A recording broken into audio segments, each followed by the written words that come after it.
We're not safe. None of us are. Not just the kids. None of us are. They're letting all these criminals out on the street, you know. We're not safe.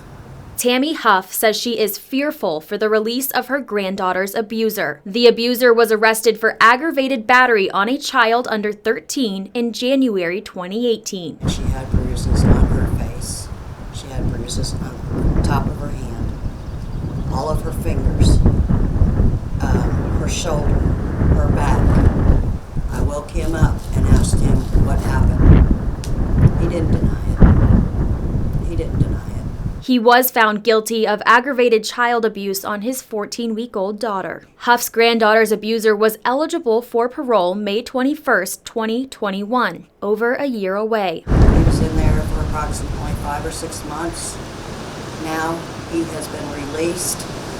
He's in the same small town with my 2 granddaughters. Huff does not know why or how he was one of the 4,000 released over the past 2 months. In J.B. Pritzker's Wednesday press conference, he said, quote, "The majority of those releases are people who simply their sentences came to an end and they were released as they normally would be," end quote. People are released every day, not to this degree, so I think that it is COVID related. Adams County State's Attorney Gary Farha says that Adams County themselves has released individuals awaiting trial to prevent the spread of COVID-19 within the jail. With regard to those people, they are not tried and convicted. They're innocent until proven guilty, and this is pretrial type of release. Farha says released incarcerated individuals have been proven guilty. They no longer have the right to be presumed innocent, and they're not having to serve a term that's prescribed by law. Victims are guaranteed by the Victims' Bill of Right to the Illinois Constitution to be notified if they so choose of a prisoner's release. With the volume of prisoners being released, there was no time to notify victims